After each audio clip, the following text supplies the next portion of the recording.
Hi friends, welcome to Gayathri vlogs. இன்றைக்கான சின்ன கதையை பார்க்கலாம். வஞ்சகத்தின் முடிவு. ஒரு ஊரின் எல்லையில் இருந்த ஏரிக்கரையில் கிழட்டு கொக்கு ஒன்று வாழ்ந்து வந்தது. வயது முதிர்ச்சி காரணமாக அந்த கொக்கு முன்பு போல மீன்களை பிடித்து சாப்பிட முடியவில்லை. அதனால் மீன்களை சிரமப்படாமல் பிடித்து தன் பசியை போக்கிக் கொள்ள யோசனையில் ஆழ்ந்தது. சட்டென்று ஒரு யோசனையும் கொக்கிற்கு உதித்தது. முயற்சித்து பார்ப்போம் என தீர்மானித்து கொண்டு மறுநாள் கொக்கு ஏரிக்கரை ஓரத்திற்கு சென்று நீரில் அமைதியாக நின்று கொண்டிருந்தது. மீன்கள் ஏரியில் நீந்திக் கொண்டே கரையோரமாக வந்தது. அங்கே கொக்கு மிக அமைதியாக நின்றிருந்தது. மீன்கள் அதன் காலடி பக்கமாக வந்தபோது கூட கொக்கு அமைதியாகவே நின்றிருந்தது. அதை கண்டு எல்லா மீன்களும் ஆச்சரியம் கொண்டது. அங்கு இருந்த ஒரு நண்டு கொக்கின் அமைதியை பார்த்து அதன் அருகில் சென்று, பெரியவரே, வழக்கம் போல மீன்களை பிடித்து தின்னாமல் இன்று ஏன் அமைதியாக இருக்கிறீர்கள்? என்ன ஆயிற்று உங்களுக்கு என்று நண்டு விசாரித்தது. கொக்கு தன் முகத்தை மிகவும் சோகமாக வைத்துக்கொண்டு, நண்டே, எனக்கு வயதாகிவிட்டது. இப்போதுதான் என் பாவத்தை உணர்கிறேன். இதுவரை செய்த பாவம் போதும். இனிமேல் கொல்ல மாட்டேன். மீன்கள் எவ்வளவு சந்தோஷமாக கூட்டம் கூட்டமாக வாழ்கிறது. அந்த சந்தோஷத்தை இனி சிதைக்க மாட்டேன். ஆனாலும் ஒரு விஷயம் என்னை மிகவும் வருத்தி கொண்டே இருக்கிறது என்று சோகமாய் சொல்லி நடித்தது கொக்கு.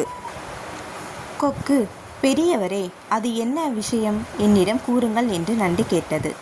நான் இதை பற்றி மீன்களிடம் போய் சொல்ல நினைத்தாலும் என்னை பார்த்ததும் நடுங்கி ஓடிவிடுகின்றன. மீன்களுக்கெல்லாம் பேராபத்து ஒன்று வரப்போகிறது. அதை நினைத்துதான் வேதனைப்படுகிறேன் என்று கொக்கு கொக்கியை போட்டது. அதற்கு நண்டு சொன்னது, கொக்கு பெரியவரே, மீன்களுக்கு ஆபத்து என்றால் என்னை போன்று நண்டுகளுக்கும் ஆபத்து தானே?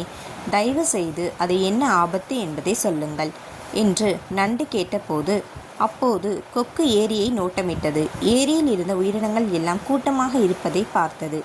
அவைகளின் காதுகளுக்கு கேட்பது போல் கொஞ்சம் சத்தமாக கொக்கு சொன்னது, இன்று காலை சில மீனவர்கள் ஏரி பக்கமாக வந்து பேசி கொண்டிருப்பதை நான் காது கொடுத்து கேட்டேன். அவர்கள் என்ன பேசினார்கள் என்றால், இந்த ஏரியில் ஏராளமான மீன்கள் இருக்கிறது. நமது கூட்டத்தாரை இங்கு அழைத்து வந்தால் 2 நாட்களில் எல்லா மீன்களையும் பிடித்து சென்று விடலாம் என்று அவர்கள் பேசிக்கொண்டார்கள். நாளை மறுநாள் மீனவர்கள் வலைகளோடு கூட்டமாக இங்கே வரப்போகிறார்கள். மீன்கள் எல்லாவற்றையும் பிடித்துவிட போகிறார்கள். அதை நினைக்கும் போதுதான் எனக்கு மிகவும் கவலையாக இருக்கிறது என்று கொக்கு சொல்லிவிட்டு நீலி கண்ணீர் வடித்தது. கொக்கு சொன்னதை ஏரியிலிருந்த மீன்கள் எல்லாம் கேட்டு உடனே அவைகளெல்லாம் திரண்டு கொக்கு அருகில் வந்துவிட்டது. கொக்கு தாத்தா, எங்களுக்கு வர இருக்கின்ற ஆபத்திலிருந்து நாங்கள் எப்படி தப்பிப்பது? அதற்கொரு வழியை சொல்லுங்கள் என்று கேட்டன. உடனே கொக்கு சிறிது நேரம் யோசிப்பது போல பாவனை செய்துவிட்டு கூறியது, நான் ஒரு யோசனை கூறுகிறேன். என் மீது நம்பிக்கை இருந்தால் அதை கேட்டு அதன்படி செய்யுங்கள்.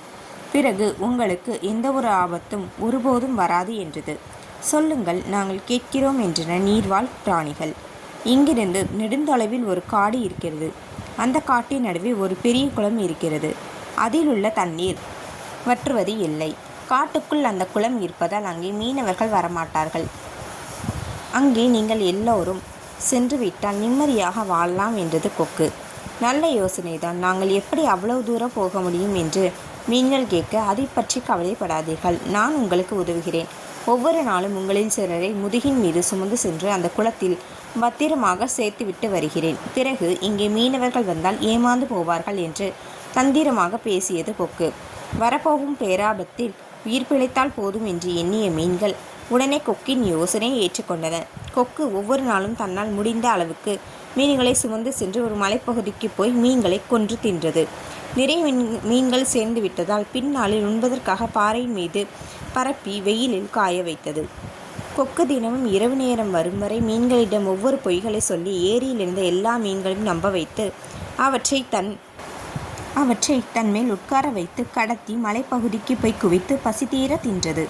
ஒரு நாள் நண்டும் ஏரியை விட்டு குளத்திற்கு போக எண்ணி கொக்கிடம் உதவி கேட்டது. நண்டை பார்த்தவுடன் கொக்கிற்கு மிகுந்த மகிழ்ச்சியாகிவிட்டது. மீன்களை தின்று தின்று சளைத்து விட்டது. இன்று நண்டை ருசி பார்த்து விடலாம் என எண்ணி தன் முதுகின் மீது நண்டை ஏற்றி கொண்டது கொக்கு. பயணம் தொடர்ந்தது. கொக்கு பெரியவரே, தங்களின் உதவிக்கு மிக்க நன்றி. உன்னை போல நல்லவரை நாங்கள் பார்த்தது இல்லை. இன்னும் குளத்திற்கு செல்ல எவ்வளவு நேரமாகும் என்று கொக்கை புகழ்ந்துவிட்டு கேட்டது நண்டு. நமது தோள் மீது வந்து சிக்கிக் கொண்டிருக்கும் நண்டு இனி தப்பிக்க முடியாது என்ற எண்ணத்தில் கொக்கு அந்த பாறை பகுதியை காட்டி அதுதான் குளம் என்று சொல்லி சிரித்தது. நண்டு கீழே பார்க்க பாறையின் மீது ஏராளமான மீன்களும் முட்களும் அருகில் உலர்த்தப்பட்டிருக்கும் மீன்களையும் பார்த்து அதிர்ச்சியுற்றது. கொக்கின் நயவஞ்சகத்தையும் புரிந்து கொண்டது.